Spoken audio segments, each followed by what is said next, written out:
And just like that, ladies and gentlemen, we are winding down on an awesome weekend. I don't know about you guys. I had a great weekend. I hope everybody had an awesome weekend. Guys, man, it's crazy. Every week I keep asking myself, we spoke so much last week. There was news dropping. We're getting close to Deadpool, San Diego Comic-Con. How much more news can we get? And boom, we get more and more news. And I'm excited because, yes, we're winding down. It's getting very close, guys. San Diego Comic-Con is next week. We've got Deadpool this week. Boy, oh boy. It is going to be an insane weekend up ahead. I hope everybody's going on the Thursday night. I'm going to ask my guest backstage, my awesome guest, who I cannot wait to talk with because there's a lot of fun stuff I know he's pumped to talk about. But before we get into it, guys, I just want to give a big thank you to Covrprice, because if you guys missed it, of course, I go on the occasional Friday with the guys over on Covrprice. There's John, there's Matt. We talk, obviously the new features on the website and so forth, which I highly encourage you guys to subscribe because there's great stuff. In fact, speaking San Diego Comic-Con, this Tuesday, they're going to be launching pretty much a section dedicated to San Diego Comic-Con where you can see the exclusives and, what they're selling for and so forth. So you'll be in the loop prior to San Diego Comic-Con. But they actually invited me over for the Shaker show on Thursday. So I was humbled, honored, and I appreciated it. Laura, the whole gang, and even Phil was there, One True Nerd King. So it was a good time. If you guys missed it, go catch the replay. But tonight it's about episode 54 of the weekly comic wrap up, and I have an awesome guest who I love talking with every time to talk about all these hot topics and these big sales that took place this week. Cliff, what's going on? Hi. How you doing? Sunday. How you doing, sir? The world is on fire. My soul is in turmoil, but it's okay. We're going to talk about comic books. Yes, we are, man. There's a lot to discuss. Your comic books are on fire too. Oh no. Yes, they are, man. Yeah, dude, comics are going bananas. But of course, there's a lot going on in the world of comics. PSA, dude. PSA now entering the chat when it comes to grading comics. So we're going to talk about that in the hot topics. Market-wise, some very interesting sales, but DC all in. There's a lot to discuss. So I'm looking forward to it. Plus, days away from Deadpool. So I can't wait. Yeah. What are you zooming in on, sir? What are you zooming in on? You named all these topics. I'm looking for the tea because I'm already tapped out. I'm fired up, tapped out, ready to just so much. The world is so messed up, and we just live for our moments of mediocrity. I can't wait. Yeah, there's a lot going on in the world, but we won't touch on all of that stuff. No, this is the place where we disconnect because, guys, we come together for this beautiful hobby. And, of course, speaking coming together, my friend, we are going to be meeting up relatively soon, sir. We are weeks away also from Terrificon, right? Remind me to talk to you about that when we're off stage. Uh-oh. It's not terrible, but it's also not super wonderful. But yes, I look forward to seeing you there and many others. So I'm thrilled. However I show up there. Yeah, I was just gonna ask, like, what did you do to get pre-banned from the con? You know what I mean, Cliff? It wouldn't surprise me. I have yet to harass any man going to that show to the level of getting pre-banned.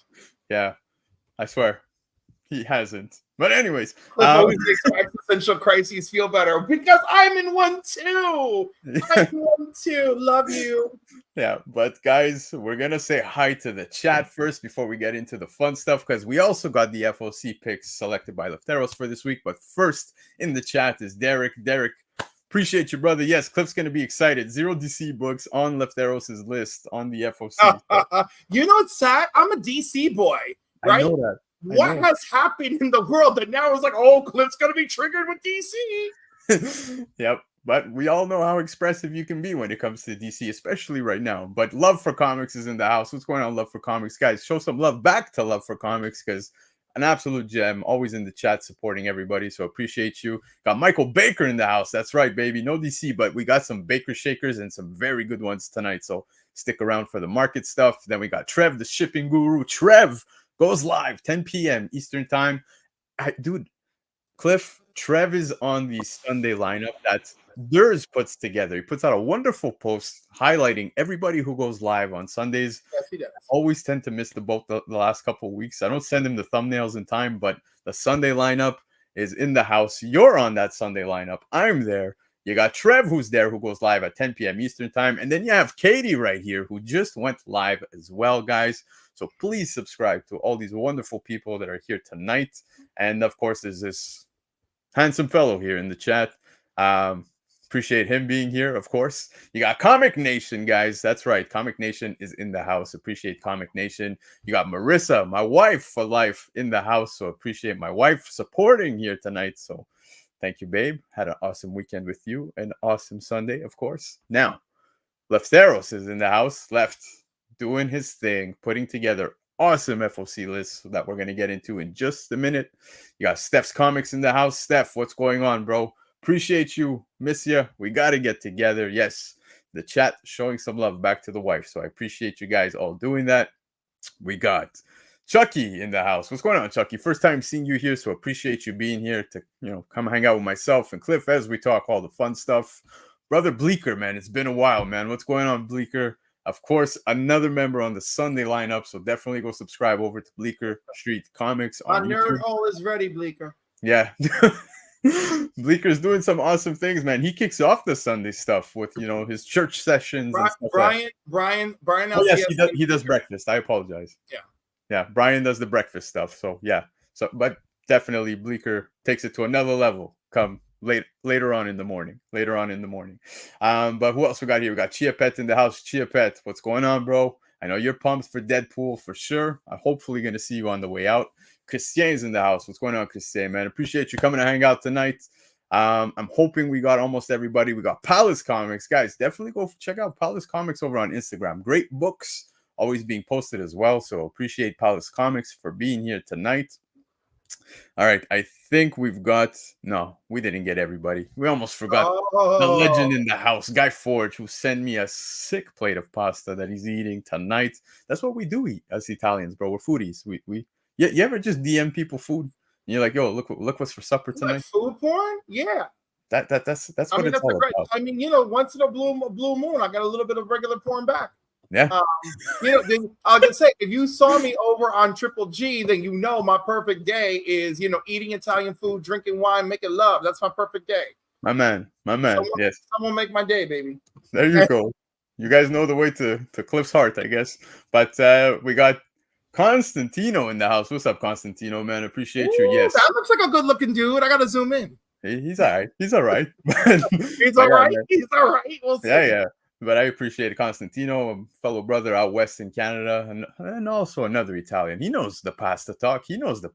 Yes, Katie, I know. I'm a slacker. I've been doing terrible. Absolutely terrible. All right. I think we got everybody. So, guys, yes. And, yo, Bleeker, anytime you want to hop on, door's always open, bro. Let's talk comics. But let's get into it, Cliff. We're going to get into the FOC picks of the week. And let me tell you, it's a pretty small, but feisty one. I think it's a nice size. Remember my motto. Here in America, 7 or better, and outside of America, 19 centimeters or more. This means he's ready, guys. You ready? I am. All the children are in bed, right? Yeah, they're in bed. Yeah, I'm fucking ready. Let's go.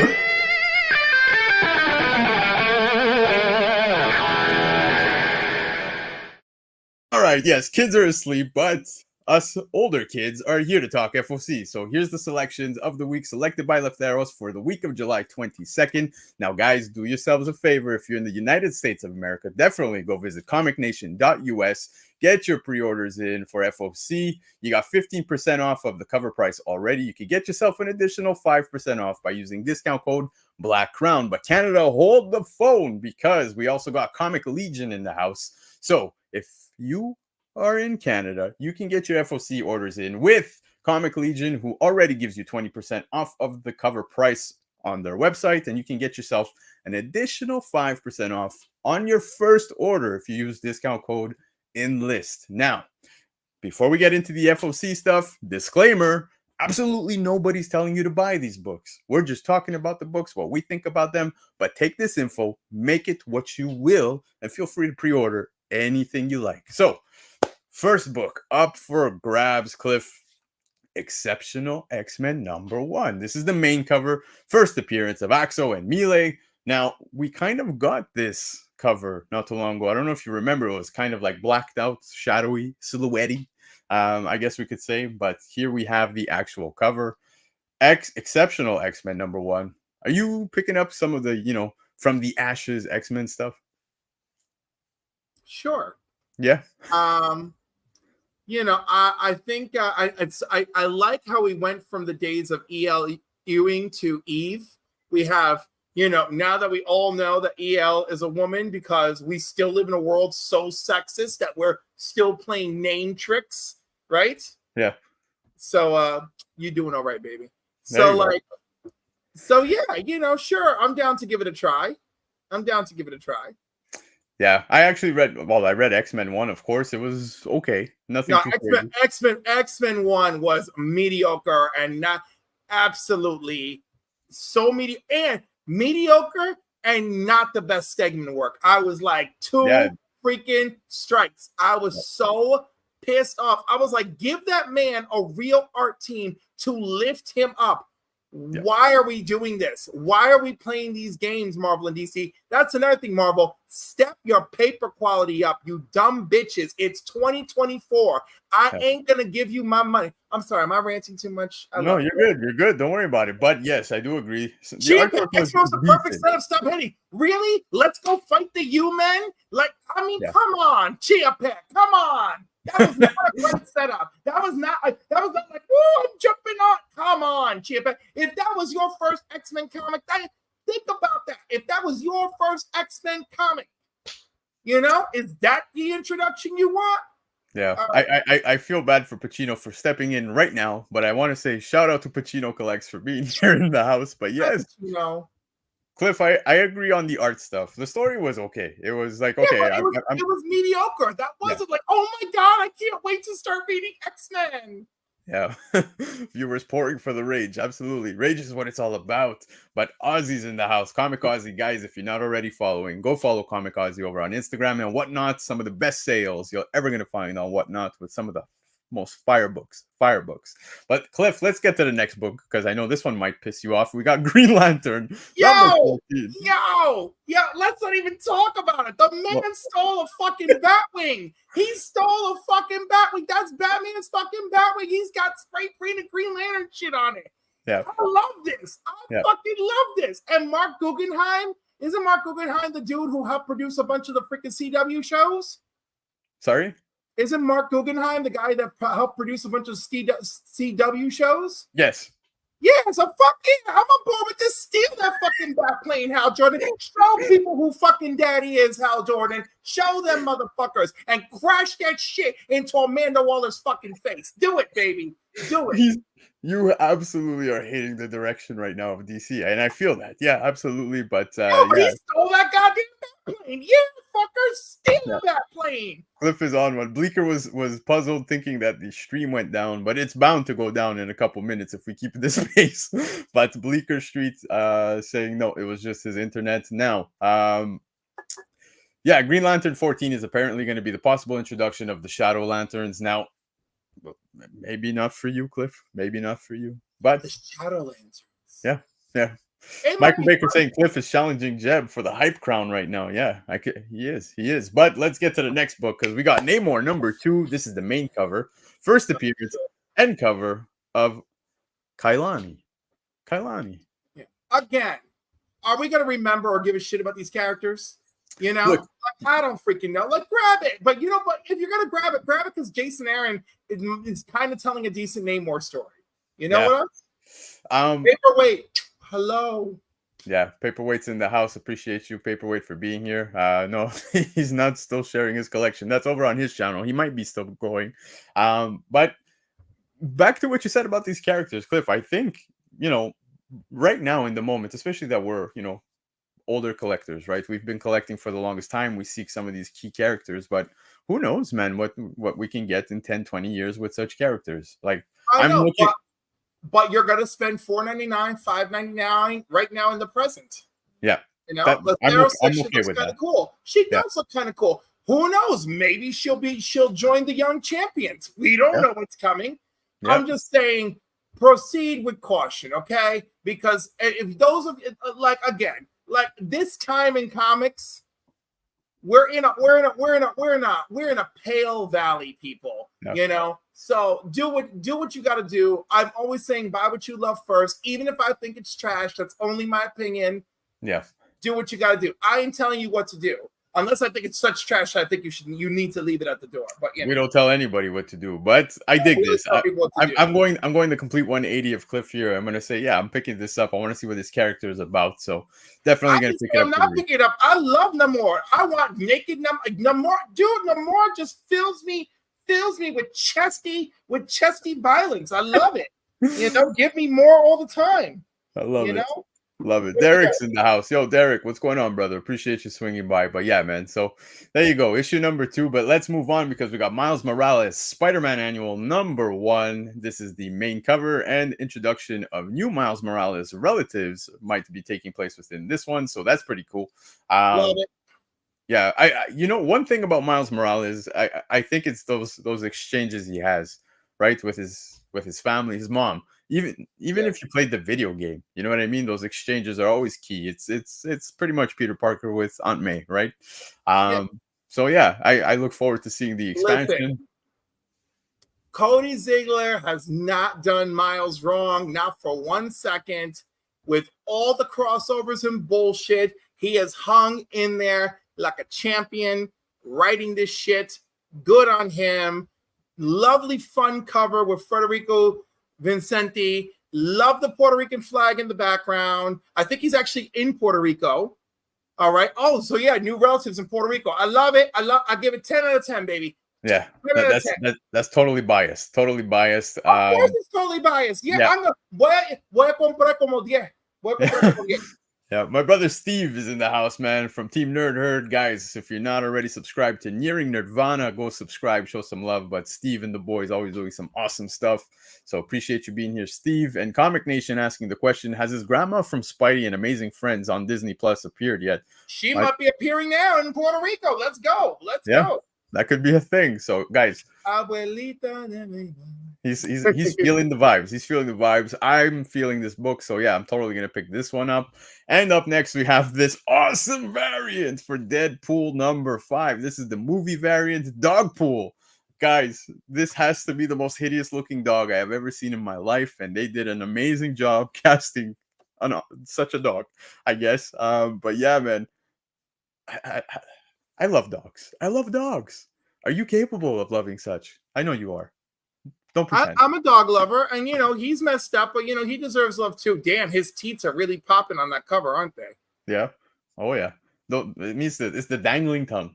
The dangling tongue is just top notch. So good. But the movie variants have been awesome. I love these photo variants. I think the dog one is just hilarious. I know some people are telling me that they're going to be ordering a few copies. Yeah, I can't disagree. I feel like this is going to be a hot one. Yeah, I dig it. But yeah, Deadpool 5, the movie variant cover, pretty funny. Derek saying derp tongue. Michael Baker never put boots on a dog. Yeah, they end up walking pretty funny, but kind of like mine in the wintertime. But moving on, we've got Final Fight number 2. This is the cover B, Jessica Hagar variant cover depiction of Edwin Huang. I love this cover. I love the continue at the bottom. Maybe slightly biased because of the certain assets that are being provided to us. Biased. I don't understand y'all in this bullshit. Then people call me out if I say you're a bunch of titty chasing lovers. I don't even know. I'm like, and what? I mean, like that Darkstalkers that took off. It's just nothing but two biddies with titties, and I'm just like, okay. And I'm like, but that one, it's like some bullshit 1 in 25 that you could probably find in a dollar bin, and somehow that took off. So God bless you. Go and buy up your titty covers. Have a great time. This one is an absolute buy for myself. I love Final Fight. That's the main reason, Cliff. But yeah, Someone's gonna lose his virginity to a koozie he made while looking at this book. That's more like it, Michael Baker. Yeah, probably. I mean, back in the day, we had Sears catalogs. Really, that's pretty much it. Yeah. So the chat's going off. I love it. But let's move on to the next one. Gotham City Sirens #2. This is an awesome, awesome cover of Wait, obviously. Chia Pet said, "Why don't you just freaking for Namor?" Let me tell you something, Chia Pet. Namor is a real character. That bitch from some video game who I can't name isn't. All right. Next up, Gotham City Sirens. But yes, Gotham City Sirens #2. This is the cover C, Ji Young Lee, and obviously a very neat Harley Quinn cover. I like this. Beautiful. Yeah. You know, I got nothing to say. Yeah. I got nothing on this. Comic Nation calling me out for the Sears catalog. I am. I'm 34, in case you were wondering. But I mean, you're not that old. Yeah. Ridiculous. Exactly. Thank you. Leftero was saying, without her, there is no final fight. So there you have it. But the Harley Quinn cover, I think it's gorgeous. Absolute cover grab for myself. So yeah, I'm gonna pick this one up. All right, Cliff. Speaking cover grabs. House of Secrets '92, the facsimile, but it's an homage variant cover featuring Beetlejuice by Kelly Jones. I love this. Now, we just got news not so long ago. I think it was last week or 2 weeks ago that there's going to be several Beetlejuice covers when it comes to DC, you know, putting out some Beetlejuice covers. And I love the idea. I love it. But this homage one is probably my favorite one out of the bunch. Okay. Oh, stop. You're really not on it with DC tonight. No, first of all, I'm so violently ill with variants. I don't even know what to say to you anymore. I don't know what to say to anyone anymore. You know? I'm more of a variant collector, to be honest with you. I know most people say this, that, you know, cover A, whatever, but yeah, I'll grab a cover A, especially on a first appearance. But I really enjoy variants, and this homage, like this is the closest I'm getting to House of Secrets '92. I don't know. I feel like if you put on a fight and shop around, you could do it. Yeah. And I am trying to save somebody Leftero's nose. I'm trying to get to fucking Terrificon in one piece, people. So listen, it's real cute. I have nothing against it other than I'm sick of so many variants, but I think this is a good one. What was that guy? Van Housen, whatever the fuck his name is. That Batman variant that he did, I never expected that shit to blow up, and it did. So you know what? Let's call it on House of Beetlejuice. Let's do that. Yeah. Plus, obviously, with, you know, the second movie coming out, like there's a lot of hype behind it. So yeah, I like this. I think this is a good pickup. But all right, we're going to get to the Ultimate Spider-Man stuff because issue #8 right here, this is the main cover. We're going to get the team introduction of the Earth 6160 Sinister Six. Hell yes. Yes, absolutely hell yes. I do want to say that Hickman is absolutely crushing it. Chichetto doing his thing, but I do want to highlight this one right here. My bitch, my man Luciano Vecchio doing this fucking cover. Yes. Yeah. Yes, absolutely gorgeous. Vecchio doing this variant for Ultimate Spider-Man #8. And you've got the first cover appearance of the Earth 6160's Sinister Six. Looking badass. Very interesting group of people too, eh? I love it. Chia Pet saying Book of the Year. Chia Pet and I might agree on this one. Yeah. No, I love this. Now, totally going to be picking this up. Like I said, variant covers. Sometimes those variants are important. You might want to pick them up. And this one in particular, as you have it, you have the first cover appearance of Absolutely. And I love Luciano. He is just the fucking best. So yes, all day on this one. Yeah. I just want to shout out Phil in the house, man. And yes, guys, if you're not already subscribed to Phil, go subscribe to his channel. He's doing some wonderful Phil's Treehouse. Yeah, Phil's Treehouse, of course. Yeah, I noticed that. The P2. This is is this your backup account, Phil? Is this your I'm low-key hiding in the background account? Phil squared. But yeah, man, exactly. Chia Pet saying that Ultimate Spider-Man, best book of the year. And I think that is up there with probably anything Energon. You got Ferdbird. I don't know. I mean, I'm biased, but I would give it to Ultimate Spider-Man. Yep, Ultimate Spider-Man for sure. You got Ferdy in the house. Ferdbird, what's going on, my brother? Appreciate you being here. Okay, so Rook Exodus. This is a conversation that will be had very soon. Here's not on tonight's show. I loved the Unnamed Universe. The Unnamed Universe makes my titties hard. Like, I really love it. And like every time I read an issue, I want somebody to like play with my nipples. So okay. I mean, like, I mean, like, so, I mean, but Ultimate Spider-Man, I mean, it's Spidey and it gets my web shooter shooting. So, like, that's where we are. That's where we are, people. Oh, man. I don't know. The kids are in bed. So I did tell you All that. right. Yeah. Did we not run a disclaimer earlier? Yeah, Oh, we did. We did. So I appreciate you. Yeah. Okay. Can Moving you on. tell that I'm at the end of a Sunday from a very hard week? Apparently.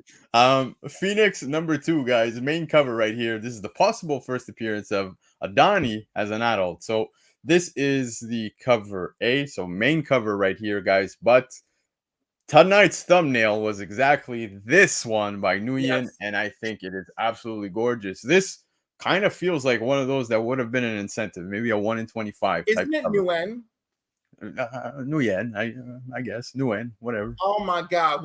So at Terrificon, we're gonna have a pronunciation contest. That's gonna be fun.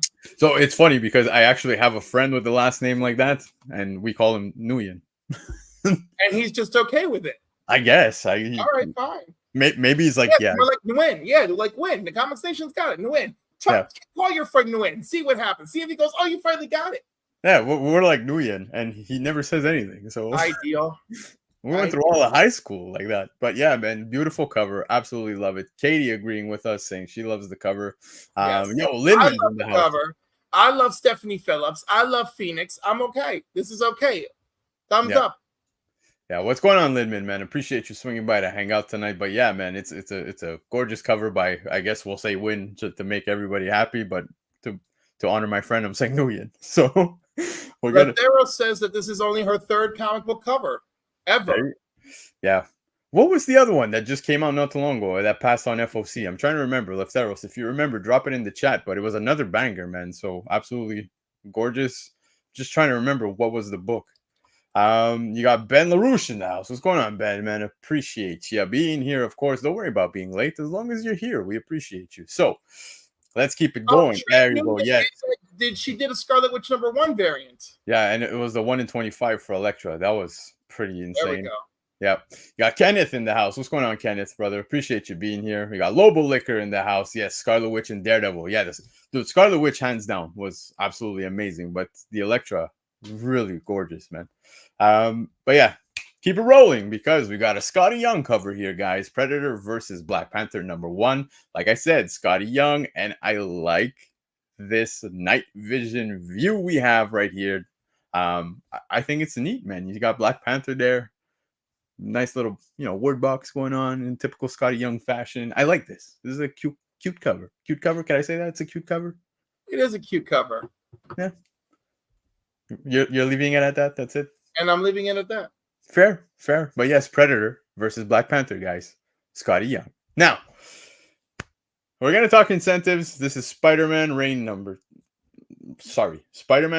#1. This is the 1 in 25 incentive for the second printing. And as much as I like it, you know how I feel about these. I won't go further.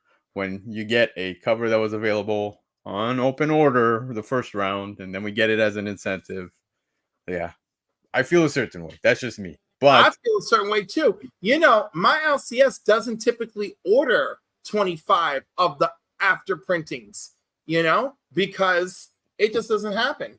Yeah.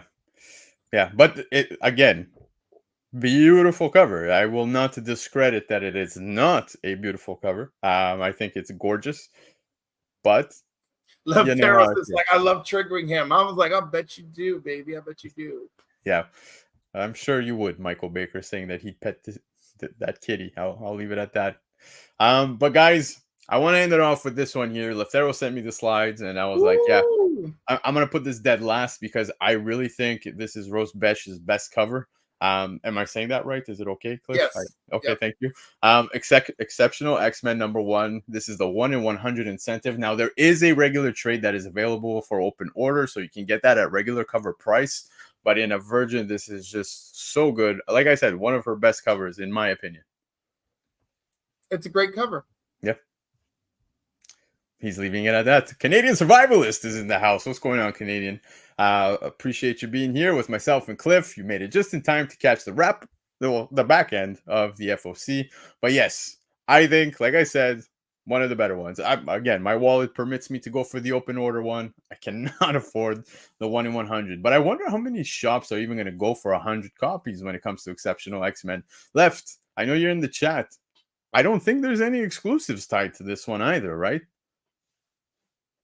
So if that's the case, then yeah, this By the way, when you say exclusive, like shop exclusives? Yeah, exactly. Because considering how many shop exclusives there are for garbage, like Amazing Spider-Man, every month, right? Yeah. And then to like not have one for this, which might actually be pretty good, and like I just can't. Yeah. Buyer beware as always. That's right, Left Arrows. Jesus. Yep. But guys, okay, Left Arrow's confirming it's not announced yet. So far there's no exclusives tied to this. So who knows, man? That 1 in 100 you might not see too many of them. So yeah, keep an eye out. I'm curious to see how this does in the aftermarket. But guys, those were the FOC picks of the week. Of course, you can support Left Arrows by visiting comicnation.us. Like I told you at the beginning of this, visit the website. They already give you 15% off, but you can get an additional 5% off by using discount code Black Crown. So if you're in the United States and you liked any of these books you saw, feel free to make yourself a pre-order. There's other books as well available. And if you're in Canada, guys, comiclegion.ca, go visit Comic Legion, get your orders in, 20% off already, and you get an additional 5% off by using discount code ENLIST. But that's only on your first order. But doesn't end there, boys and girls. Subscribe to Covrprice, of course, over on YouTube. You'll be seeing me a little more often. And of course, go visit the website, covrprice.com. Make sure to subscribe, get yourself a membership because it comes with a lot of neat features. Cliff, we made it through the FOC. You weren't as angry as I thought you would be. You know what? Because I feel like we haven't hit my angriest topics yet. Yeah. You know, we only danced around absolute garbage with Hal Jordan, and I love him stealing a fucking bat plane. I think it's great. Steal that bat wing, bitch. Steal it all day. Yeah. All day, Hal Jordan. Be daddy. Well, we've got some more DC books to cover, and that's going to be in the market, sir. So I'm going to ask one more time. Actually, no, I still have another time to ask you. But for now, are you ready for the market report? I am so fucking ready. Let's go.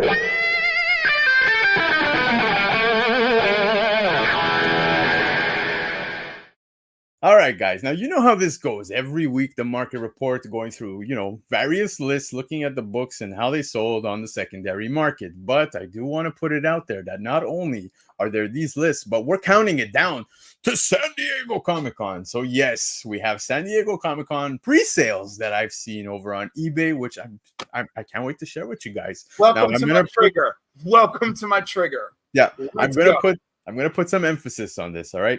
Covrprice, like I said, on Tuesday is going to drop the full list of every single book that's available for San Diego Comic-Con, including information on which booth you could find them at and everything else. So definitely check some of these books. Now look at this one. The first one being World's Finest 29.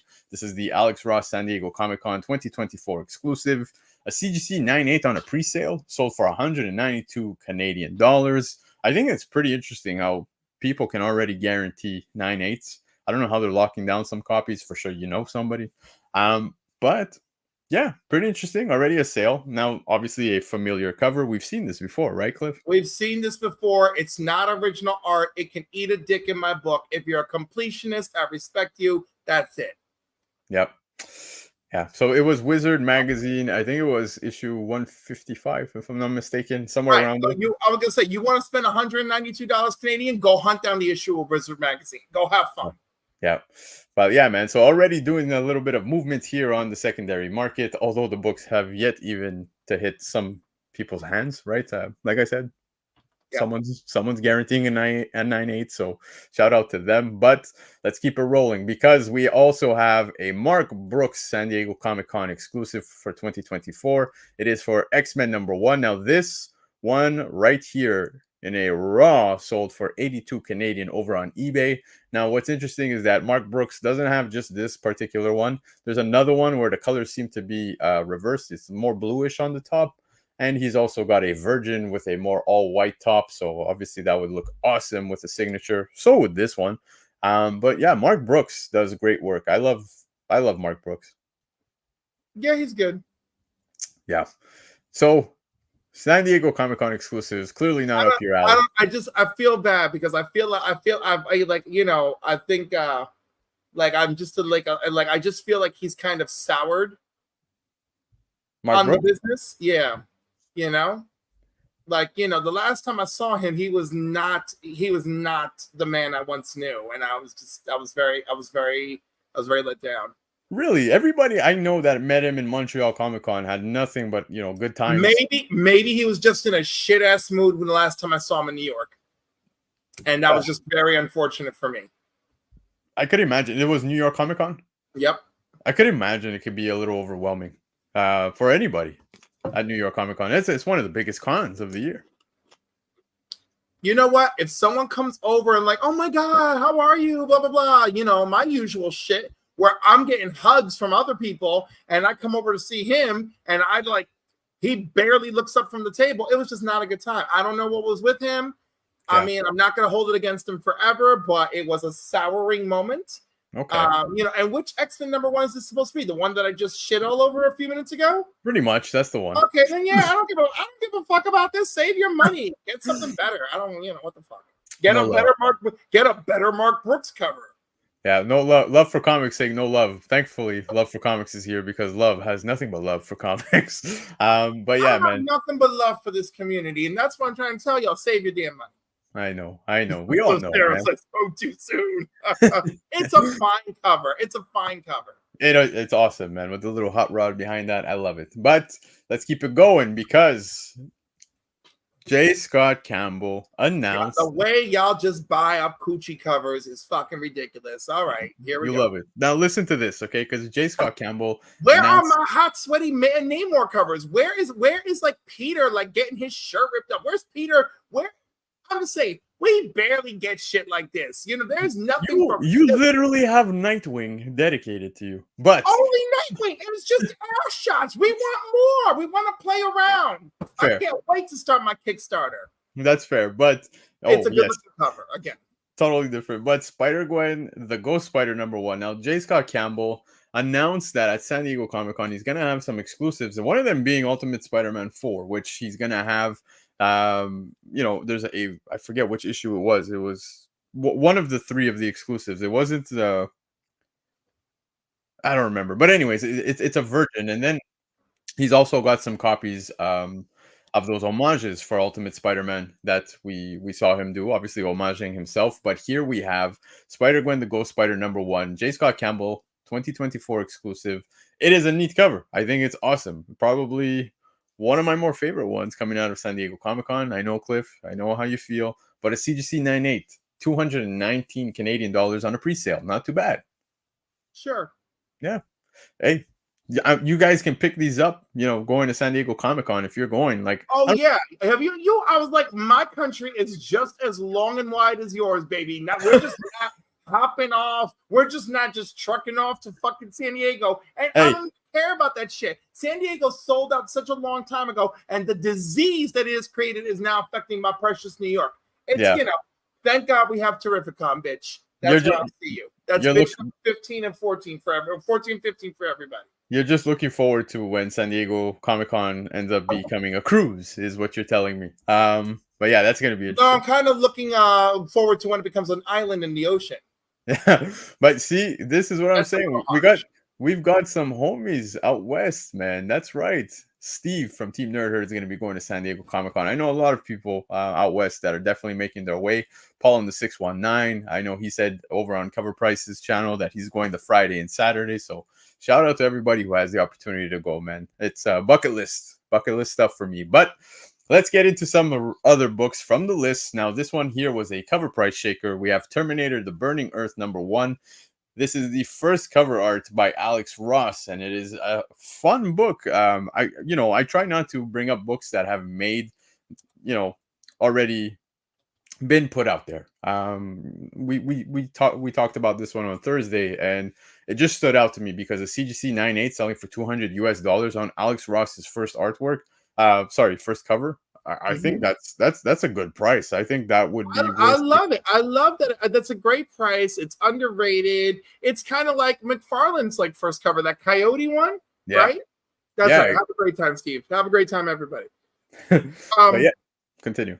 You know, but yeah, like, yeah, sure. Grab this, grab up the other thing, you know, buy it every chance you get. I have a few of these covers. I don't have this one. I wish I did right at the moment. Yeah. I was asking everybody on the panel, what would you do if you picked up this 9.8 at such a good price? I think, 200 US is fair for this one. Would you crack it and send it in for a No. signing for Alex Ross? Oh, for a signing, I would, yes. Yeah. I would only roll the dice for a signing, and that's it. Otherwise, it would go right on the wall, and I call it a day. Yeah. Yeah, I feel you. I remember Sarah Connor Chronicles, Michael Baker. I like that show. And then, of course, as soon as I got hyped for that show, they dropped it. There you go. know? Yeah, but it's a very awesome book to have in your collection. So if you guys come across Terminator: The Burning Earth #1, just remember this is the first cover art by Alex Ross, and I'm sure you could find one probably out there in the wild. But yeah, we don't really see these high grades too often, so pretty neat sale. But let's keep it rolling because Covrprice has daily shakers as well over on their website. And this morning I woke up and noticed that I saw a Tales of Suspense 39. Obviously, first appearance of Iron Man, CGC 4.5 sold for $9,250 US. That's big coin for a 4.5. I was really blown away by this. Well, I mean, Iron Man's hot. Yeah. Leftero's back to the Terminator book, talking Alex Ross, saying that Ross did the interiors as well for that book. So that's another fun fact. Yeah. Yep. K-pop saying that was a fun show. Talking about the Terminator one. Yeah, so, you gotta check out Sarah Chronicles. Yeah. It was. Yeah, but I know Newbie Comics had a Tales of Suspense 39. I can't remember the grade. I think it was slightly lower than the 4.5, and he was having a little bit of a hard time actually getting rid of it. This was last year, and he let it go at a good price. I don't remember exactly how much, but I know he was comfortable with it, and he also made back some of his money in a little bit. But yeah, I was impressed by the sale for a 4.5 of this book. Yeah. Michael Baker saying, I think anything under 10K here is a good deal for 4.5. So there you go. But all right, let's keep it rolling, because I don't know if you saw this, obviously on lists multiple, and I saw it at number 5. Mice from Mars. Oh my. Biker Mice. Go for it. I was gonna say, I'm like, listen, I know I'm old, but I mean, I give less than 2 shits of a Twix. So if you love it, that's great. I like the Akira reference. I just wish I could care, but I don't. I'm not putting this on any list. So Biker Mice from Mars #1. This is the 1-in-50 ratio by Francis Portela. Raw near mint sold for 137 Canadian over on eBay when I checked it. And what's pretty cool about this, obviously you mentioned it, is the Akira reference, right? I like the homage. Most sales on eBay, I saw it around the 107 Canadian dollar mark, but the highest one I saw on eBay was 137. So I thought, for 150, that's pretty good coin for a book that just came out. But also, who the fuck is the audience? Who are they? Us. Who are they? Yeah, but I'm not looking for Biker Mice from Mars. Hey, shit, I'm looking for Biker. I totally pre-ordered. It's 3 issues. It's 3 issues. I'm gonna enjoy 100 things I'm looking for before I'm looking for Biker Mice from Mars. Jesus. I feel Good Lord, give me a better Gargoyle series. My goodness. Oh my God. Give me a better Thundercats. Let's start there. Okay. Yeah. And it's crazy. It's crazy to think that Thundercats did so well on the pre-orders for issue 1, and then just started. Yeah, because they had 134 banger covers and shit interior. Yeah. You know what? You're speaking facts. So there you go. Okay, Akira homage collectors, sure, they exist. I mean, okay, and again, that's like the completionist category. But outside of that, it's like, who the hell wants Biker Mice from Mars? Yeah. Well, Leftero's spot on, saying that there aren't many around. There is a bit of demand from Akira homage collectors, and presto, fair market value goes up. So, yeah. Put that combination together. It makes sense. It makes sense. But we'll keep it rolling, because Cliff, I want to talk this awesome video game comic book. Not the video game, not just the video game, but Resident Evil #1. This was a free promo giveaway. So yeah, you could see it on the cover right there. Marvel Comics put this out, and you see it says free next to the number 1. Given out by Capcom, CGC Signature Series 9.8, signed by Sinkowicz. Yeah, $780. I think that was a pretty good pickup, because I saw a 9.8 in a blue label sell for a little more than that not too long ago. So here you have your Baker Shaker, first one of the night. Sure. Resident Evil's got a worthy worthy contingent out there.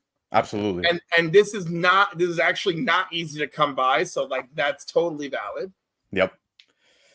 So yeah, I approve. It meets my approval rating. Yeah, by the way, I see a 9.6 out there for $399, for $399 if anybody cares. Yeah. Well, there you go. So not too many of them. Now, yeah, of course. Katie saying Nemesis is her favorite. I remember watching the movie when they finally made it with what's her name, Mila Jovovich, whatever her name is.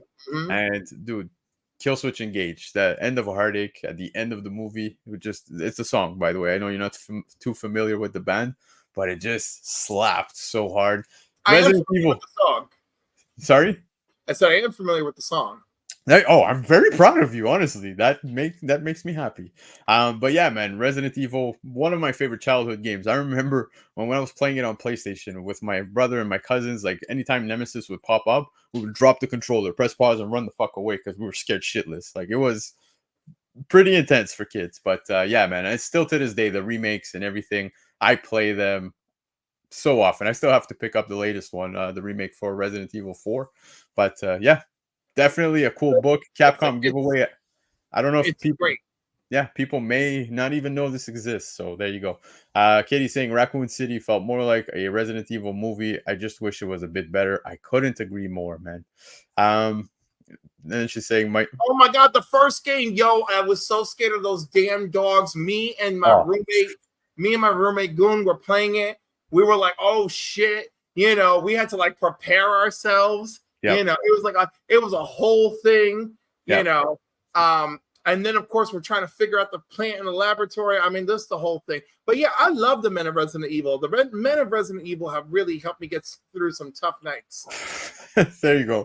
Ben bringing up a very, very good point. But free books, promo giveaway books, getting those in 9.8s are pretty rare as well. So that's just general, right? So there you go. The dogs within the game were definitely next level. Love for comics. Couldn't agree more. But yeah. Awesome book. I love this book. Thank you, Michael Baker, for sharing this. But let's talk a book that you actually own, Cliff. It's All-Star Comics 58. We're in DC territory again. First appearance of Power Girl. Now check this. CGC 9.4, $350. That's a great deal as far as I'm concerned. That's a great deal. Right. I think that's dirt cheap for such a character, especially in today's times where those titty covers that tend to, rub you the wrong way. Dude. Power Girl, there's a lot of love for Power Girl. People pick up those covers. I'm surprised a CGC 9.4 is selling for $350 US. I would think you would go for more. That's because they're not there yet for her. Also, DC keeps fucking around with her. Now we're gonna call her Paige. Shut the hell up, DC. Come on, Paige. Get out of there. Get the fuck out of here with that. Yeah. All right. She's carrying fucking Star, and that's where the way it should be. Yeah. I love that. Look, Michael Baker thinks it's underpriced. Don't worry. One day they're gonna wake up and they're gonna be like, "Oh my God, the love of Power Girl," and then it'll shoot up. But I'll be happy because I have mine. Yeah, no, it is exactly. You have yours, and I'll never forget. Comic Chic he was on my show, and we were talking DC books in general being underappreciated, undervalued. They always are. Yeah, and I think this is a prime example of that, man. So shout out to Comic Chic, and of course. This book right here, you have one. You have a restored, right? In a 5.0. I have restored 5.0. And let me tell you, if I can save up, I'll happily snag something in the 9 in the 300s. Yeah. North 49, yes, rub you the right way. This is definitely going to rub us the right way. But yeah, man. So first appearance of Power Girl, CGC 9.4, $350 US for All-Star Comics 58. That was a Baker Shaker. Now let's keep it going. The blue window. Look at this, especially with everything that's been going on in the world, right? You said the world's on fire. Action Comics 309. Yep. Kennedy. John F. Kennedy within this book. Now, this book was published days after the death of John F. Kennedy, and a CGC 6.0 sold for $140 US. Again, I just want to put emphasis. Undervalued. Putting emphasis on the fact that it's very undervalued. I think this is an awesome book to have, especially, considering the fact, shortly after the assassination, it wasn't planned nor intentional. It was just the timing of the book release. That's how it happened. So small little part of history here. So it's pretty cool to own if you're into that stuff. So yeah, Action Comics 309, CGC 6.0, 140. Cliff, are you a buyer at that price? Of course, absolutely, all day. Yeah, I think it's awesome, man. But yeah, we won't get into the stuff that's been going on right now in the world. No, but it's such a great issue, and what a great cover. You know, Lois, Perry, Supergirl, Batman, Robin, Jimmy, Lana, Saturn Girl, Element Lad, Chameleon Boy, RJ Brand, freaking Lori Lemaire is in the tank in the background. I'm like, this is great. This is like Superman. This is your life. Yeah, and I believe, if I'm not mistaken, because I could barely make out what's being said here by Superman, but I think he's worried that his secret identity is going to be figured out, right? Well, no, he's like, no one can guess who the man disguised as Clark Kent, being his secret identity. So like his secret identity is safe because someone's posing as Clark Kent. Yeah, so there you go. But pretty neat cover, and of course, like I said, the part of history that comes with the book makes it that much more cool. So, and it says on the label too. So, in case you were wondering, CGC 6.0, $140 US. But let's keep it rolling, because yes, we got the full glimpse of Lady Deadpool in the latest trailer. Yes, we did, and I just felt it would be a good idea, and I see Baker felt the same way, to just let's see what the book's going for. So, Deadpool, Merc with a Mouth. Issue number 7, first appearance of Lady Deadpool, CGC 9.8, $385 US. Not too much of a budge. Yeah, no. But still, like, I don't know if I go that crazy over this book for $385. You know? Like, I'd probably wait. And I'm sure I've got it sitting in one of my bins in the back. But, I mean, that's cool, but, like, also, like, what is this for? What is this category? Like, here's the category. If you own it, sell it, and if you don't, wait. This is that category. That's the category we're in. Yeah, I know that people are still saying that it's Taylor Swift and Blake Lively. That's what we're all debating on right now. See, Michael Baker agrees with me. Someone overpaid. In a couple months, will be 100 less. Yes, Michael Baker. Yes, I believe it. I believe it. Yeah, absolutely believe it. Definitely. I think now's the time to probably push it out if you have one. You can buy it back. I agree with what Michael Baker just said. So, but yeah, are you going Blake Lively or are you going Taylor Swift? I'm curious. I don't even care at this point. I'm like, let's just make it happen. Let's just get it out there. You're happy with either or? Yeah, exactly. There you go. Katie also dropping the info saying always wait till after the movies, for sure. Like I said, first appearance of Iron Man, Newbie was having a hard time at a very fair price. So imagine. Yeah. But well, no. See, this is the thing, right? Because, like, I don't think the movie can move the needle on her, right? Whereas Iron Man moved a tremendous needle, and Robert Downey Jr. just did such great work with the character. It was just, that's it. Like, Iron Man is just burned into the cultural zeitgeist, you know? Yeah, cemented. So, like, if she could somehow achieve this, and it would be great if it was Blake Lively, I'd be all for it. Agreed. I can't. You know what? I think I'm gonna leave work early to go see it on Thursday. I'm just gonna be like Deadpool. I'm going Thursday night, 7:20 p.m. Eastern time. 3 p.m. in the fucking afternoon. Last chance of a shooter, and like that's it. You know, don't forget what country I live in, and you know. Oh man, you went there. I do live here. You know, I'm going to go there. I'm going to get a big bucket of popcorn. I'm going to make sure I'm going to get the Deadpool head and the Wolverine head. That way they got other targets other than me. Yeah. And then later on, I'll turn them into a koozie, and then that'll be fun. Yeah, whatever you do afterwards with the Wolverine head, that's on you. But that's on me and everybody watching OnlyFans. There you go. So yeah, $385 US for a CGC 9.8 of Deadpool, Merc with a Mouth, number 7. Now check this. Shit! Yeah, this is interesting because I didn't even know this existed. To be honest, I didn't either. Yeah. But the minute I saw it, all of a sudden it's flashback. Yeah, man. So you have Blackthorn 3D series issue 75, based on the Michael Jackson movie CGC 94, selling for $233 US. Of course, a Baker Shaker, and I would imagine if you're a fan of Michael Jackson, you might want to pick this up. It's a good little piece of history. I remember owning the video game. Yeah. You know? Oh wow. Yo, Yeah. that's nostalgia right there. Yeah, for real. You know, doing the little spins, using the power move where you make all the villains dance and drop. Oh yeah. Yep. Yeah, man. Just this is what I love about doing the market report and not talking just books that are making the lists over on all these awesome platforms, but seeing books as such, right? Like this Michael Jackson book, Blackthorn 3D Series 75. I had no idea even existed. And then when I saw the sale, I was like, wow, this is neat, man.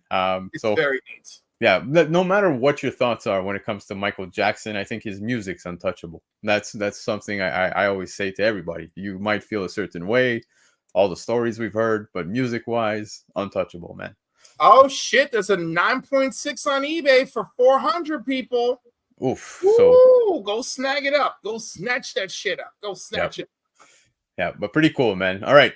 Check this one out, because this brings me back, of course, because Batman and Robin Adventures issue 25. There's nothing to this other than being just a sick cover, man. CGC 98 sold for $250 US. Pretty impressive, man. Now I understand it's an all black cover, That's probably the only thing I can give to this. yeah. Otherwise, I'm like, why are we paying this for Batman Adventures 25? Yeah. Come on. That's what I'm saying. There's pretty much nothing to this. I didn't see anything. I even read the issue when I saw it from Michael Baker, and I'm like, okay, let me just go skim through it, see if there's anything. I didn't catch anything. So this is really just a cover grab, and it is a very neat cover. Like I said, it takes me back. This is like the childhood animation days, right? Of Batman, Robin, all that awesomeness. It's just everything in one. For myself, I think this is just a straight cover grab. Yeah. And I already, I guess for the quality, sure. I mean, clearly, this is not really for me. I'm not jumping out of my seat. Yeah. Yeah, but pretty interesting sale. But let's see if you jump out of your seat for this one. Check this: M&M's Without Me. Of course, we got to put up an M&M book. The guy just dropped an album, so let's just check this out. Apparently, it's a one shot. I had no idea. Another book that I never knew existed. And what's pretty funny is it says that it's a one shot, but it says issue number 5. So I'm not too sure what the series was related to this. I don't know if it's Cold Fat Comic Group. So whatever it was, there's a neat issue featuring Eminem, obviously in his classic Robin costume, I guess we'll call it from Without Me. Yes. But yeah, CGC 98, $350 US. Pretty cool. I mean, it's interesting. I don't know. Like, I'm trying to figure out all the Eminem covers. I know, like, he's got 2. There's a lot now. There is a lot right now. He's got two Punisher variants, and one is just him, like it's just Eminem. It's just Eminem in Punisher style, and the other is him as Rap Boy. This is supposed to be Rap Boy, right? I believe so. So, like, yeah, I mean, I like him enough, Yeah, likewise. I think. I wish it was a little more. I wish it was a little more crotch heavy. That would really do it for me. There you go. Of course, like he did in the new video. Like I feel like that would sell a little more. Yeah. So, Palace Comics talking about the ASM1 M&M variant, limited to 5,000, sold for $10K. I know, and I think you could grab one now for $450 in a 9.6. It's insane how much that book really came down, but it's still holding pretty well. Obviously, not hitting the same number. Everyone tried to get a copy, and then it exploded, and then of course, a bunch of people have a copy, so then yeah, all of a sudden 5,000 copies of something doesn't look so important. Yeah, exactly. But a pretty cool cover, I guess. So M&M's Without Me, CGC 98, $350 US. Now, what would a Baker shake? Oh no, sorry. I actually have one more before I get to that. Superman 14, the classic Shield cover. Look at this. CGC 1.5. 1.5. Dang. Yeah, 1.5 sold for $1,525 US. Of course, classic cover. But I do want to mention that the cover itself that sold when I saw it on eBay was actually missing the part where it says "man" is just completely torn off up until the 10 cents point. So even in that condition, still sold for 1,525 US dollars. You live in the great United States, sir. Is this a cover you'd be proud to put up on your wall? Well, it's Superman. Come on. Yes. I'd be It- proud to put this up on my wall. I would like a complete freaking cover, though. yeah, exactly. I don't give a shit if it's a 1.5. Give me a complete front freaking cover. I don't care about the rest. Yep. Michael Baker bringing up a small little statistic here for tonight, but saying if you're keeping score, this is the 4th or 5th DC book on the Baker Shaker list. DC is dominating this list. That's right, DC on fire tonight. But yeah, I think this is an awesome cover. This is beautiful. In a 1.5, I understand. Like, this is not a relatively young book either. But like I said, also, missing, it was torn, the cover, and dude, 1,525 US dollars. Pretty impressive. Again, the dark cover. By the way, there's like a story about like this cover just like being in the trash and like I think Stan Lee recovered it, something crazy like that. I can't remember the details, but I do remember a story of like someone just tossed this out and someone else was like, "What are they doing?" and recovered it. Crazy. That's crazy. Oh, it's probably the 1.5. No, because it was the original art. Yeah. So Chiapet asking Michael Baker, where are the spawns? And well, would a Baker Shaker be without a spawn? So we're gonna end it off on this one right here. But check this, guys. Spawn 350. This is actually the Image employee giveaway. So the Image company themselves gave this to their employees, and it was a giveaway. Now, what's interesting here is it's a CBCS 9.8 that sold for 4,979 US dollars, guys. There are not many of these going around, and a fun fact, it seems, don't quote me, but McFarlane has actually asked for this to stop being graded. This is a very rare book. To see it in a 9.8, whether it be CBCS or CGC, I can understand the price tag. You really got to be a hardcore fan here to want to pick it up for nearly 5,000 US dollars. And again, it doesn't surprise me to see this type of sale for such a book. Again, employee giveaway. But I can't believe Todd McFarlane don't stop grading this book. Come on, man. Who do you think we are? Come on. Yeah. Yeah.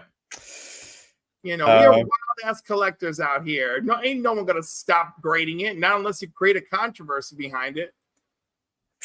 Yeah, well, look, in the description of the eBay sale, they were saying how McFarlane has come out asking apparently the grading companies to not move forward with grading this. I don't know if this is factual or not. Like I said, this is just what I read within the description.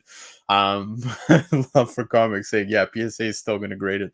But yeah, man, those employee giveaways, it's several times in the last couple months on my show where, we go through some of these employee giveaways, whether it be, Transformers issue number 1. There was the holiday giveaway. There's many of these giveaways that tend to do very well on the secondary market.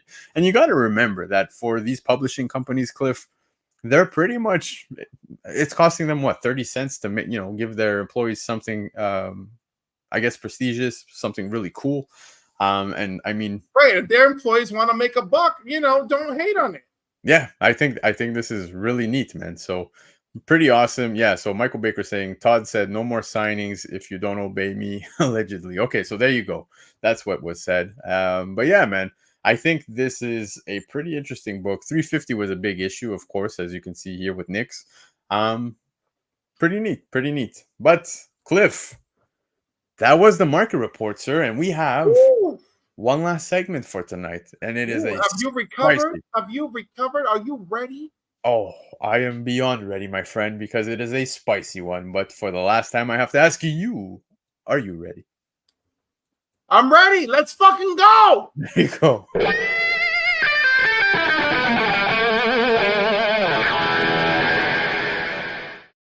Alright, guys, like I said, it's a spicy one. Hot topics. There were a lot of hot topics this week, man. Whether it be, movie stuff, grading companies now expanding. We have more options, but we're going to talk about all of it right now. So let's get into the first one. DC. Did you see this drop? They Did I announced All see it? In. Yeah. Did I see it? Yeah. Did I see it? It's making me nauseous. Let's talk about it. Oh boy. Oh boy. So yes, I already see where you're going with this, but yes, they came out announcing All In that's going to be dropping this October. This is going to be a collision here of what seems to be like, first and foremost, what do you think comes out of this with the All In stuff? Because I know you're feeling a certain way already about the All In straight out the gate without even having read anything, but we are getting pieces built up already towards this. So what's your Look thoughts? at Chia Pet. Give it a chance. Okay, first of all,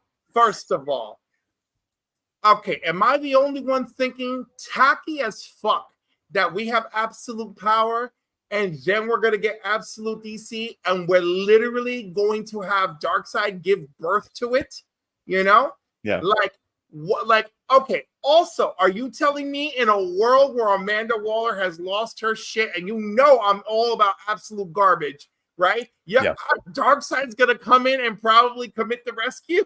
Like, can't. And then it's a world where Superman has no culture, no background, no family, no mom, pop cat, no fortress of solitude. You know, what kind of Superman is that?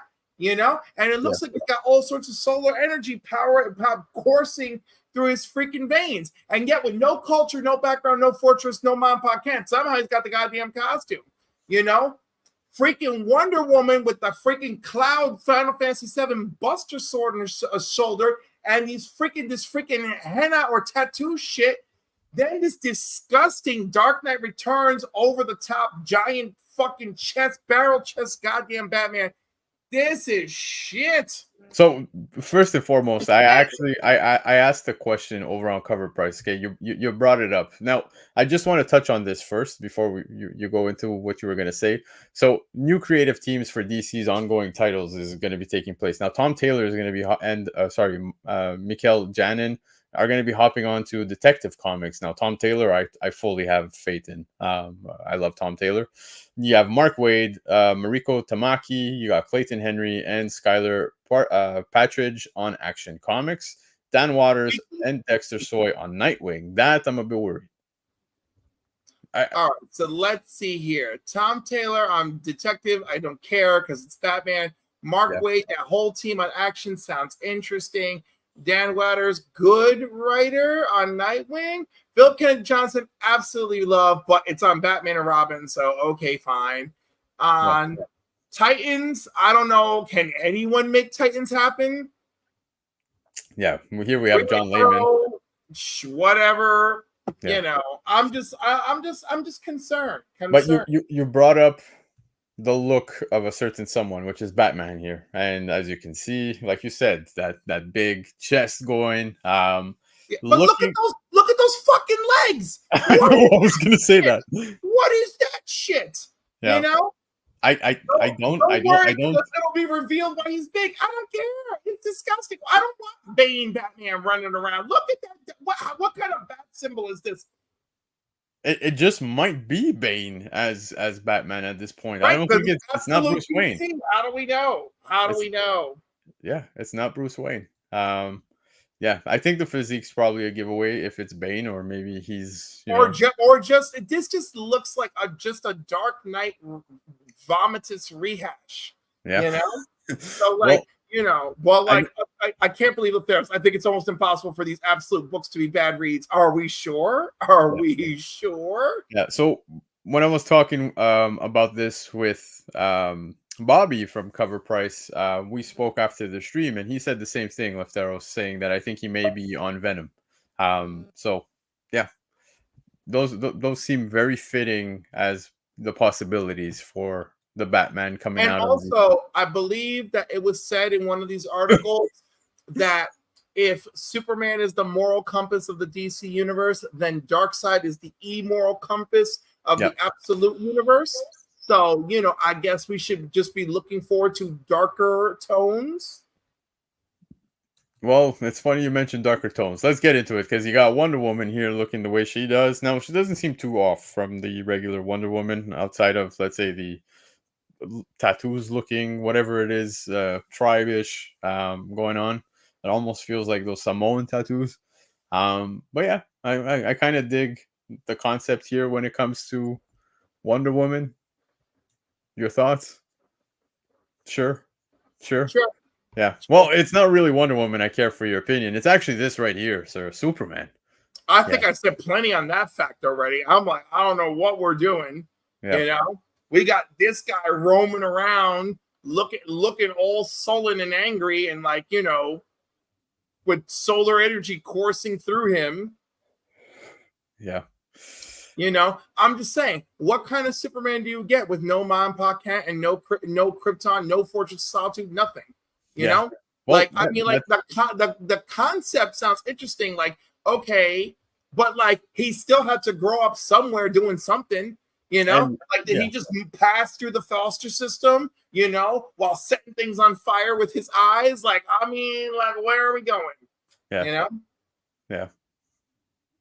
Don't be afraid to be excited because I'll bully you. Oh my God, stop it. Stop it. But are you excited? You like this? Go for it.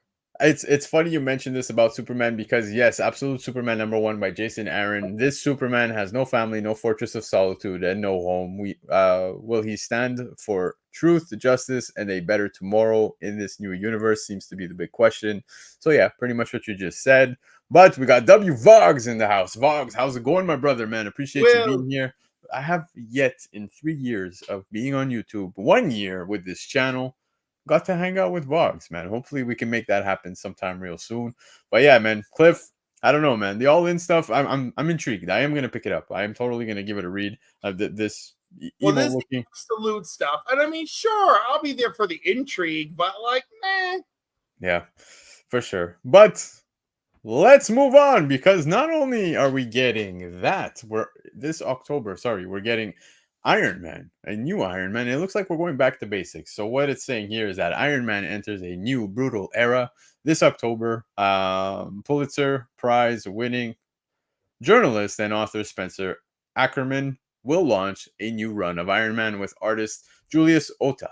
Now, by the way, I think this cover is pretty cool. I prefer.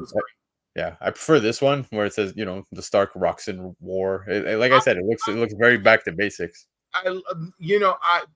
That's it. The only part of this cover that I really enjoy is the Stark rocks in war. The other cover is way more fitting.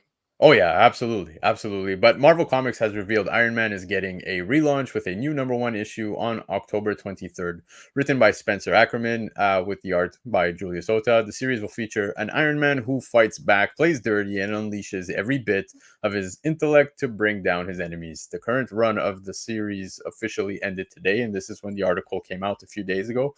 But as Marvel puts it, when the best of his own technology fails him, Tony will build a brand new armor unlike any seen in his over 60-year history. Dubbed the improvised Iron Man, fans will see it assembled throughout the series as Tony does what he does best, tinkering and upgrading it to counter anything the world throws at him. The series will also debut a new Ironmonger, complete with a mysteriously powered new armor. So, like I said, it almost feels kind of like, okay, we're getting Iron Man back to basics here, right? And maybe a little edgy. Yeah. But I mean, that's what #1s are always about. Back to basics, jumping on points, you know, the usual. Yeah, for sure, man. Palace Comics talking about Absolute Wonder Woman, the 1 in 50 decal. So yeah. I'm sorry. I'm seeing Lefteros' comments now. Jason Aaron can write. Snyder can write. Let's see what they have in mind. If it sucks, it sucks. Yeah, Jason Aaron can write. And Snyder, let's see if he has more than 2 ideas. Yeah. You know, because, you know, I mean, like, I don't know how many brothers do we have left to reveal who are evil and crazy, you know, because he likes to beat that dead horse. Also, I thought his metal stuff, not great. I thought the best parts of metal were the stuff written by everybody else. The introduction of the other Batman, I thought those stories were great. I thought the main story sucked. The death metal main story sucked. I like the guy, and he's written some good stuff, but he's not someone I would entrust this level of project to. I would go and find someone at that Jonathan Hickman, caliber. Just give them your $10 and move on, for the love of God. Okay, I'm sorry. All right, so yeah, Iron Man looks like a fun jumping on point. Awesome. Yep, I'm intrigued. I'm definitely gonna pick it up. But let's get to the MCU stuff, because apparently the Russo bros are in talks to direct the next 2 Avengers movies. They previously helmed Avengers: Infinity War and Endgame, of course. Now, this is, for me at least, great news, because they did phenomenal work over on those 2. I think that tends to be everyone's biggest point when it comes to the MCU. But clearly the MCU is moving in a totally different direction. And this is a good thing. I don't see it as a bad thing. How dare Disney try to give us hope? How dare... I love it. Oh my God. I don't Yeah. I hope. Listen, I hope they come through. You're right, Michael Baker. If they can't save it, they can't save it. Yeah, exactly. If the Russos can't save the MCU, there is no hope. And I agree with Michael Baker. I think they've done such wonderful work. So yeah, I mean, they gave us Winter Soldier, did they not? I believe so. Yeah, it was the Russos. Yeah, so fuck yeah. Come on, they can do this. Yeah, but yeah, that's great news coming out of the MCU. But check this. Now, Kevin Feige, he's had a sit-down interview, and a few things that were said. He also he had spoken to comicbook.com. A few things that were said. Here's one of them. Kevin Feige says not every Phase 4 character will be in the next Avengers movie. There won't be room for 100,000 characters in it, so choices will have to be made. That's for sure. But that doesn't mean you won't ever see anybody ever again. I'm okay with that. I'm fine with it. Especially, Phase 4 did introduce several good characters. As you can see here, you have Kamala Khan, you got Kate Bishop, you've got Moon Knight, you have Shang-Chi. I think... honestly, for the next Avengers movie, I want to see Shang-Chi. I want to see Hawkeye. I want to see Kamala. I don't need to see Moon Knight, but I love him. So I just want to see more of him, but I don't need him in the next Avengers movie. Yep. Agree, man. I agree. One guy I'm happy to see, though, is Dan De La Torre, who's in the house. Right. So what's going on, Dan? Appreciate you being here, sir. But yeah, man. So not every character, I'm okay with that. Dude, as long as the movies are good and everything makes sense, let's go, baby. I'm pumped. But check this, because we said not every character, but apparently Brave New World teaser reveals Isaiah Bradley, the first Captain America, attacks President Ross.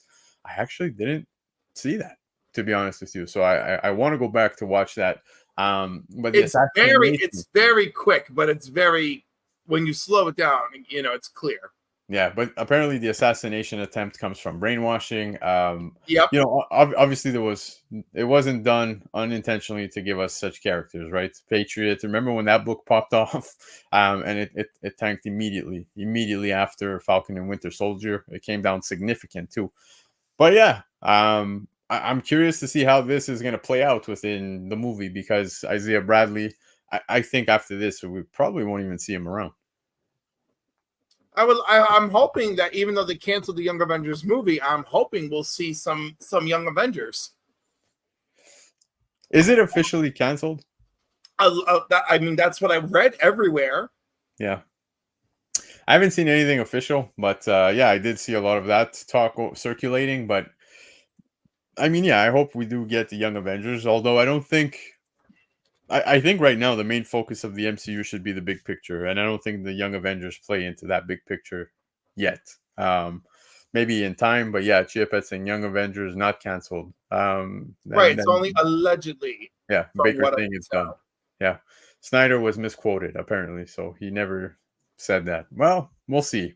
But all I do know is that apparently we're going to see Isaiah Bradley within Brave New World attacking Ross. So yeah. There you go. Oh, the chat is fired up over. He never said that. He's misquoted, but it's done, sir. Ooh. Yeah. I'm putting up a spoiler alert, but realistically, I know you guys all know the news already. I'm sure you guys saw the latest trailer of Deadpool and Wolverine. We saw a certain person make an appearance within that trailer that we were all, seeing rumors about, had anticipated, but had no confirmation. The actress actually dumbed it down, played it down.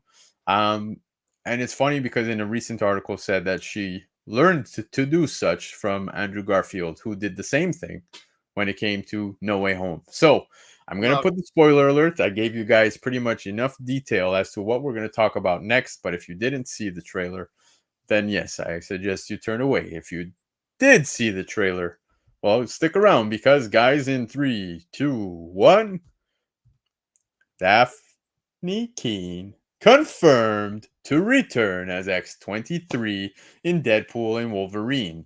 Her role was revealed in the final trailer, and my oh my, she's gotten older. I love it. I absolutely love it. And she looks great for the part, too. Yeah, I think. I think there were certain. Obviously, the latest trailer had a different vibe, totally different vibe. It was a lot more serious, and there were certain words that were exchanged within the trailer. When Deadpool tells Wolverine, like, you were part of the X-Men, then he's like, "Fuck it, you were the X-Men." I was like, "Damn, that slap. That hurt." You know what I mean? Like, I liked that. That was good. And then after, when she looked at him and he said, like, I forgot exactly what the wording was, but she kind of just put it out there how, like, you're not the one we need until we need you type thing, right? Like, Yeah. it was something along those lines. And that's Wolverine in a nutshell, man. Like, when she turns around to tell him that, I was like, dude, like, thank you, I guess, for putting this in the trailer, but those goosebumps, we could have saved that for the movie, man. Like, I loved it. I love the exchanges within this trailer. I think that's more than these appearances that we saw and reveals. First, we saw the full Lady Deadpool, people getting excited, but the words exchanged within this trailer were fucking top notch. No, it was great. It was great. I'm so fired up for this movie. Yeah. I mean, like, yeah, I'm quite fired up for this movie. Yeah, I think this is gonna be up there, guys. I'm walking into this. I normally go into movies with, I'm not gonna. I set my expectations low, and then I just let whatever happens. I'm walking into this with the amount of hype that we've gotten, marketing wise, potential appearances, everything. I'm walking into this expecting to be blown the fuck away, and I think we will. I really think we will. And it starts with the popcorn bucket. Like, it starts there. So, yeah, Yeah, exactly. I'm with Chip. My expectations are too high. Like, I'm like, I gotta keep them under control. I Yeah. gotta keep them under control. It's gonna be wild, man. 2 hours and 7 minutes, exactly what Phil said. So I think, guys, we're in for a ride. I'm pumped. It's the final countdown to Deadpool. So this Thursday, I hope everybody has the opportunity to go to the premiere. But man, it is looking fucking promising. I cannot stress it enough. This is gonna be an awesome, awesome ride. And don't forget, guys, Deadpool. Marvel's returning to San Diego Comic Con for Panel H, right? They're going to be in Hall H, sorry, but Deadpool's getting its own panel. Like, they're going to have their own stuff going on. So I imagine it's going to have such a weight. The movie's going to really set the tone for what's coming. So that's got to be the only reason why they have their own full panel going for Deadpool I mean, post release. there's no shortage of rumors that have been nonstop flying about this movie and everything. So Yeah. I can't wait to see what we actually get.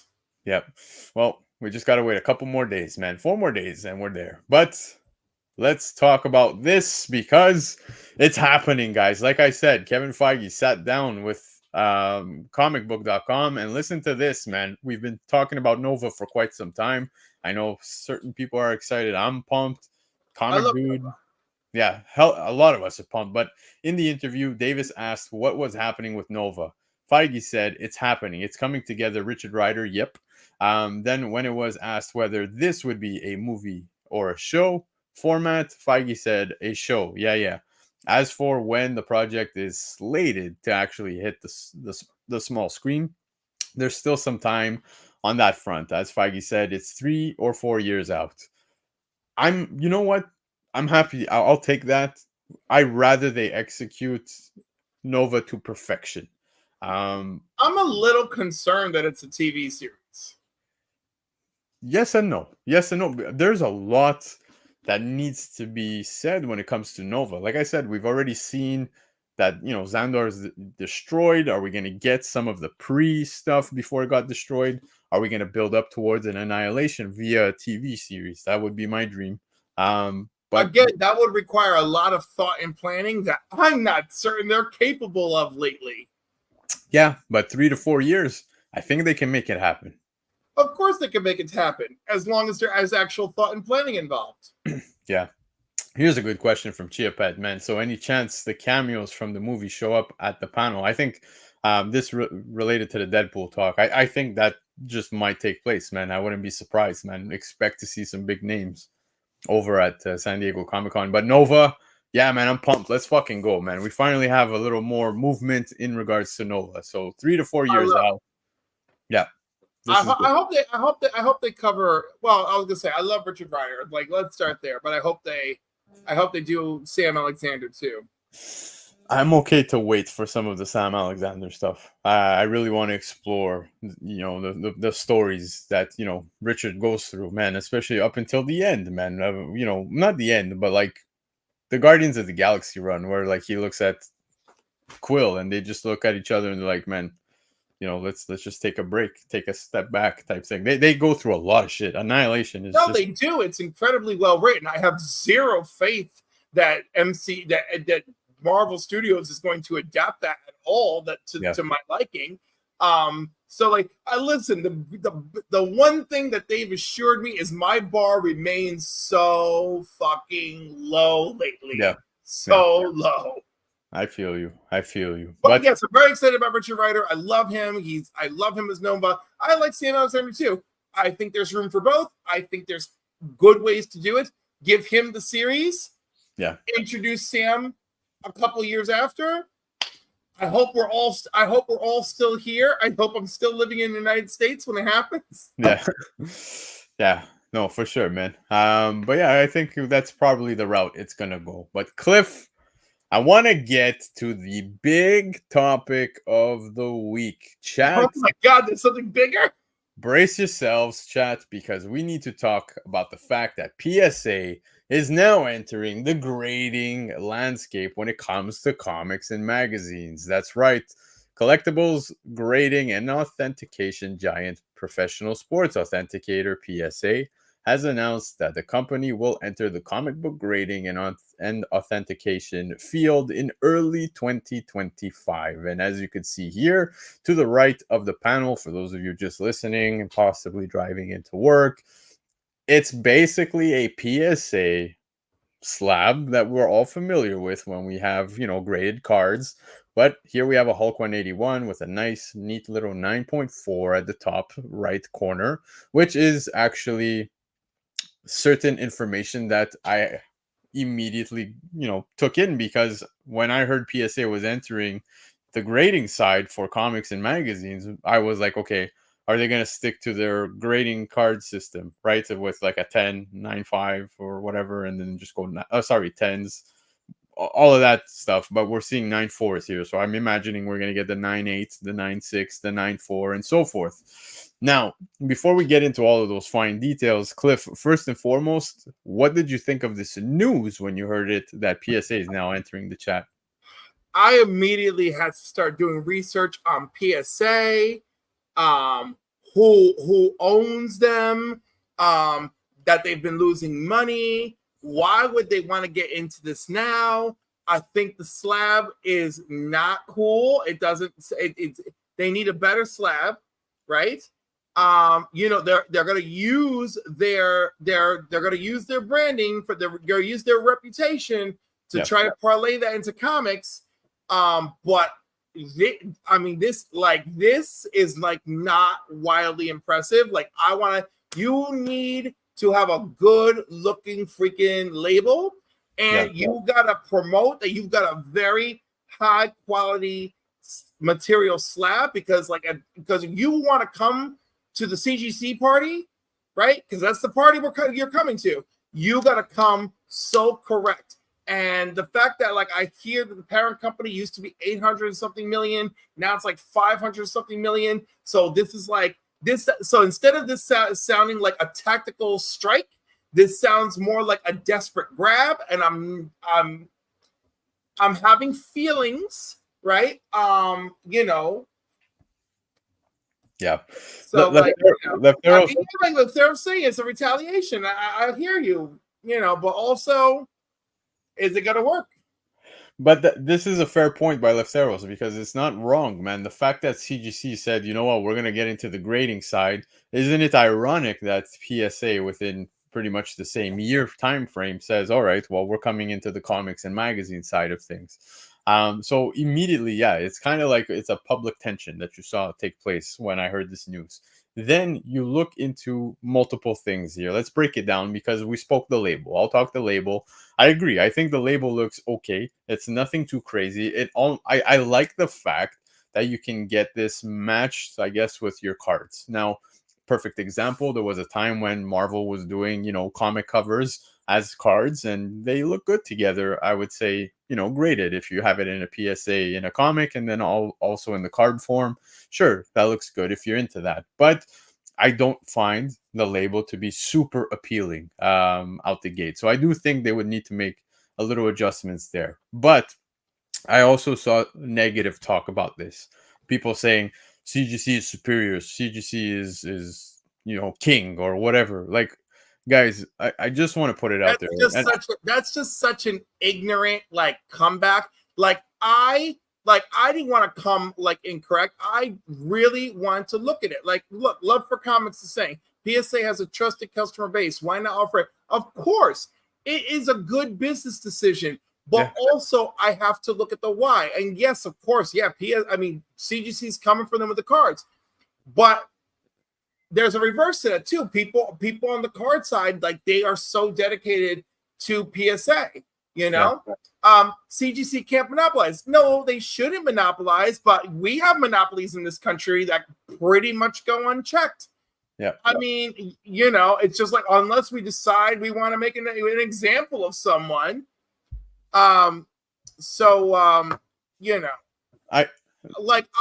feel like they should have had I feel like this should have been a stronger show of force. Personally, to get people more amped. I guess what you're saying is come to the table with more information, more of a presence, more of a dominating presence. But I get it. I think maybe what you're saying is that because they're PSA, they felt like they could just walk in and be like, hey, we're PSA, we're here. And technically they could because PSA is like the golden tier standard when it comes to grading cards.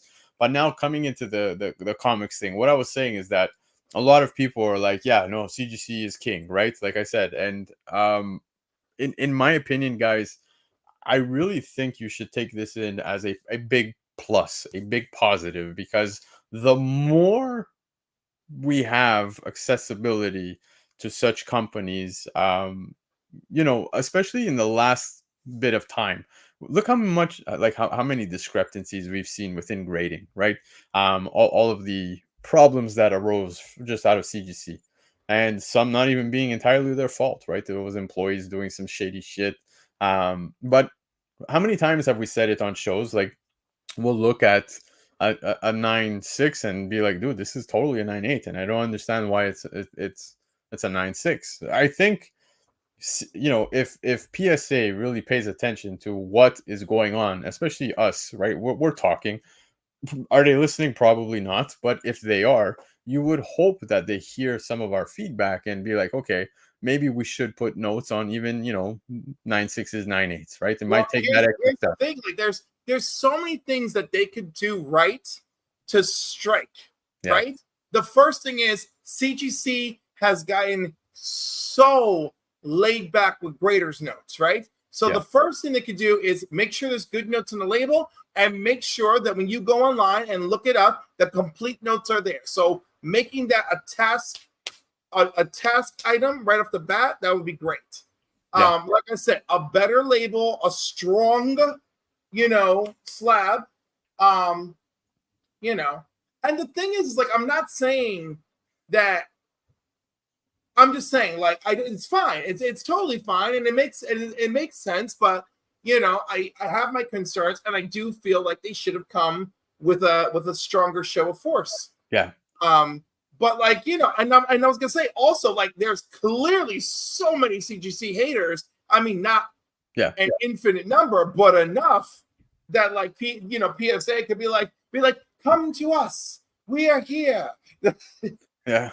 No, for sure. But like already the playing field, you've got companies, CGC, you got CBCS, there's even EGS. We can go on forever, right? There's I know, but let's be honest, no one cares. You'll go to, first of all, I don't think anyone's intentionally going to EGS, right? And if they are, I don't get it. PGX has the custom labels, the custom color labels, like, or the color match labels. That's super cool, but literally the only other thing I can think of for people going to PGX, right? But EGS does the same thing, by the way. You can customize your label. Okay, so like that's it. Those are that's like the only reason I could think of going to them. CBCS actually has the art label for the slab, so that's nifty. And before that, you know, they had the signature authentication, but now CGC bought up JSA and slapped them around. So, you know, I'm just saying, like, and again, this isn't about CGC being perfect, but it's just about the offerings. Yes, and it's funny you talk about all that, because in the last bit of, you know, the last couple months, we've seen some big movement within, you know, grading companies as a whole. Like in the last couple of years, it's been pretty much the same shit over and over, right? You know, CGC dominating secondary markets, CBCS with the authentication for the signature, which most people were just jumping to CBCS for, but now CGC offering that kind of, you know, it hit CBCS in the gut. Now, PSA entering the chat, I see it as a good thing. Like I said, I've seen some negative comments. I think the more we have accessibility to such companies, this is great. As long as you're consistent within your grading and you're really, you know, got slabs that are solid and do protect your books, like Phil was saying. I think people look at that as well. These are all good things to take with you, and I trust PSA to do that. Now, PSA is not a small name. This is not, like I said, you talk cards, PSA is a big name. CGC has made enough fumbles in the last year that if PSA can perfect, I think we do have a good competitor here. And I'd love to see how the secondary market now reacts to this, because yes, a CGC 9.8 sells for more than a CBCS 9.8, right? Go figure. I still think it's nuts, but maybe that, you know, PSA will come in and really standardize their way of grading and be transparent, whatever it may be. It totally has my attention. I think this is a big plus. None of these guys are our friends, guys. Whether you send your money to PSA, whether you send it to CGC, at the end of the day, you do what you want, right? If you feel like you want to commit to one over the other, there's nothing wrong with that. But having more option, especially with a company such as PSA, I'm excited about this. Generally, I am. I just hope their pricing is fair. Now, they say they're coming out the gate with competitive pricing and so forth. So I look forward to seeing more information. I think all we got so far was just enough to get us excited. But like you said, that dominating presence out the gate when they came in, if they can give us that much more information, that's what I'm going to hold on to. I think once we have more transparency onto how this is going to work, what it's going to cost me, and everything else, then I'll be able to make my decision. But I do agree on many points you brought up, Cliff. And yes, the label, it looks like the cards. I would prefer something a little more unique to comics and magazines. I'm just gonna say, like this, like when I look at the labels, right? Yeah. I do not like PGX. No. And I like CBCS. You know, it's gotten better, the CBCS one. And then and CGCs, they've all gotten better.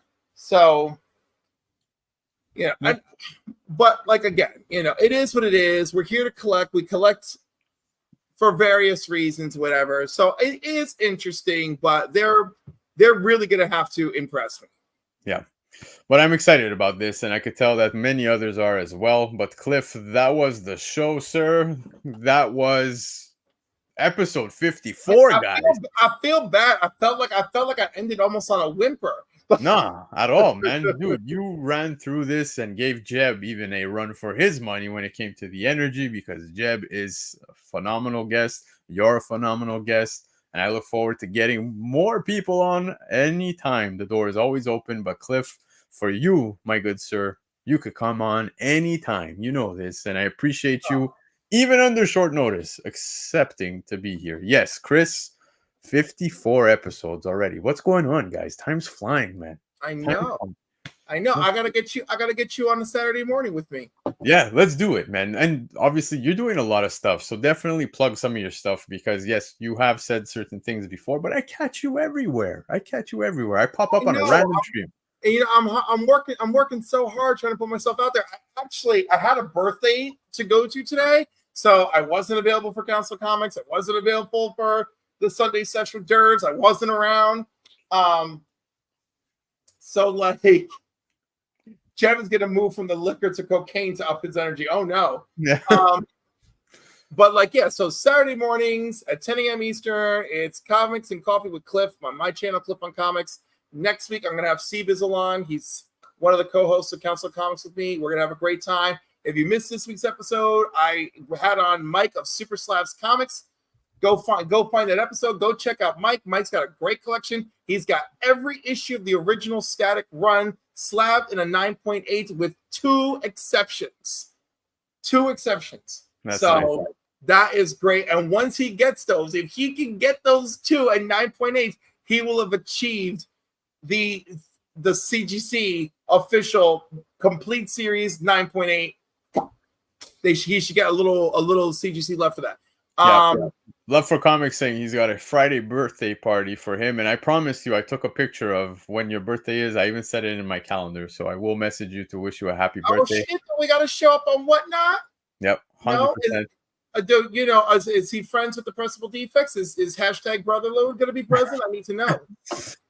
I'm not too sure. I guess Love for Comics could respond to that. But guys, for myself, I will be back next Sunday. Hopefully, I will be able to make it for Covrprice this Friday. But speaking Covrprice, I will not say anything until further notice. But do keep an eye out, guys. I do recommend you guys subscribe to the channel, because you might be seeing a little more of this guy. Who knows? But it's been fun. Cliff, chat, have yourselves a great week. Can't wait to talk Deadpool, San Diego Comic-Con next weekend. So guys, enjoy the week. We are blessed. We're about to get spoiled this week. And man, I can't fucking wait. Have yourselves a great week, guys. Adios. Peace out.